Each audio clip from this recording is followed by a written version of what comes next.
This is Teaching to the Test Pattern.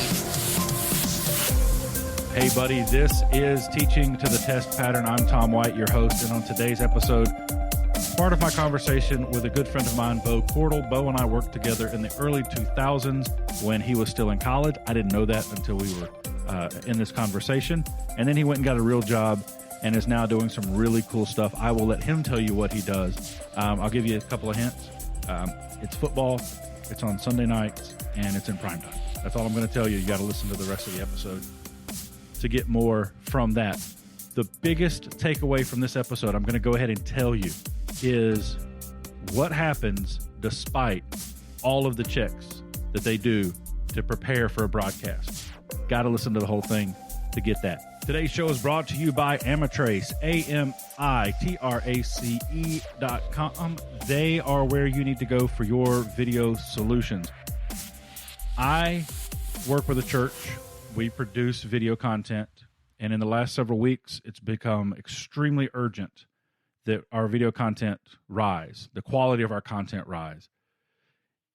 It's been urgent for Amitrace, too. I talked to those guys the other day, and they were working on how they could better prepare packages for houses of worship to be able to really be turnkey, to get a high-quality broadcast with in a blink of an eye, without a ton of setup, without a ton of training, though they will train you, and it'll be the best training you could ever imagine.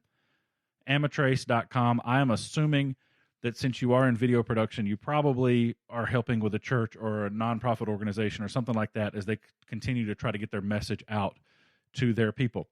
Amitrace.com, Amitrace.com. Go check it out. Go see some of the work they've done. It's fantastic. So you need to go check them out right now, Amitrace.com. And so let's go ahead and get started with a conversation with Bo, and make sure you pay attention to how much work they do to prepare for a show and what happens every week. Here's my buddy, Bo Cordle. Teaching to the Test Pattern. Yeah, absolutely. Cool. All right, well, we'll just go ahead and get going. So I'm here with Bo Cordle, and Bo, before I butcher your introduction, tell us who you are and kind of what you do. Yeah, sure. My name's Bo Cordle. I've been a freelance video production guy for the last 10 years or so. I kind of entered as a video board producer in the video board realm, but have for the last several years done a little more broadcast. So my main gig throughout the year, especially during football season, I do AR graphics for Sunday Night Football on NBC. So I'm on the Ross video team there that does the augmented reality graphics on Sunday Night Football. So if you happen to be watching NFL game on Sunday night on NBC during football season, usually it'll be me and one of my partners in the truck there at the stadium doing the graphics for that particular game. My wife hates when I watch Sunday Night Football because I'm like, oh, I know the guy that did that. I know the guy. And she's like, yes, it's the same guy from the first quarter. I get it. Yeah, so it's fun, and I tell people that on that show, and a lot of people aren't familiar with Sunday Night Football, and I really wasn't until kind of started working on the show. I was never a big NFL guy. Growing up in Georgia, as you know, it's high school football and then college football. I was 25 before I met my first Falcons fan.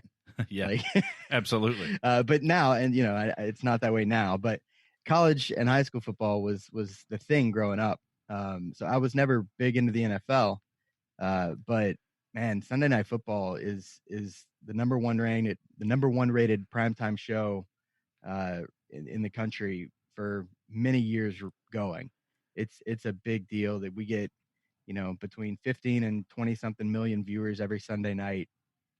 And what I tell people is that in a 4-hour broadcast, if our graphics are on TV for a total of 60 seconds, that's a good night for us. Yeah. The show is huge and we are just a tiny part of it, but it's a really cool broadcast to be a part of. And it's really like a master's class in production every Sunday night. The crew is phenomenal. So let's stick with that. What does a game day look like in your role? for Sunday Night Football? Yeah. So the way that Sunday Night Football is scheduled basically is we travel on Thursdays. Most of the crew travels on Thursdays, and we arrive at whatever city our game is. So the only game that we do, the only game that NBC does, is the Sunday night game that kicks off around 8:30 every Sunday night. 8:20 Eastern. And that's the only game that I'm at. That's the only game that our Sunday night crew does. So having the whole week to focus on one game, it makes for a pretty solid broadcast. But basically, we travel on Thursdays and get to whatever city we're at. Check into the hotel Friday morning. By the time we get there at 8 a.m., have a crew meeting. The trucks have already come from whatever city we were at the week before. So we travel. There's a fleet of about, I think it's 8 tractor trailer trucks, 4 big production units. There's an office trailer, and a couple of haulers, UPS generator. I mean, the whole flotilla has traveled from the whatever city we were at the week before. So basically, Friday, I show up. I sit in my same seat. I have my same computers, my same rack of computers, and get to work. So Friday is kind of a setup day. Make sure all the computers turn on. Make sure everything's talking to everything. Make sure our rack of computers is talking to the truck router and everything's working. And then our graphics producer will give us a graphics packet to tell us what specific graphics we're going to build for that game. So whether it's we want to highlight Aaron Rodgers throwing deep balls or whatever it is for any particular game, we will create. We have about 80 graphics that we have every week. Just a quarterback comparison graphic, the end of quarter scoreboard, things like that. And then for any particular game, we'll create 10 to 20 custom graphics that are just talking about the matchups that the producer wants to highlight for that weekend. So we spend Friday building those, Friday into Saturday. Saturday is kind of a polishing everything, getting approvals, fact checking, doing all the proofreading, making sure everything's working right and really dialing everything in. And then Sunday, game day, which is what you asked about, usually we show up about, about 10 hours before kick. So for a normal game, our crew call will be somewhere around 11 a.m. And we just fax through everything again. We fax through everything again, and then we have our main show fax with the director and the producer. So during the main show fax, there's they have a fax list, and it's printed out, and it's a 2-page document where we go through every single element that might air during the game. And we check every camera, check returns, check tallies. We check all the audio sources. We check all the replay machines.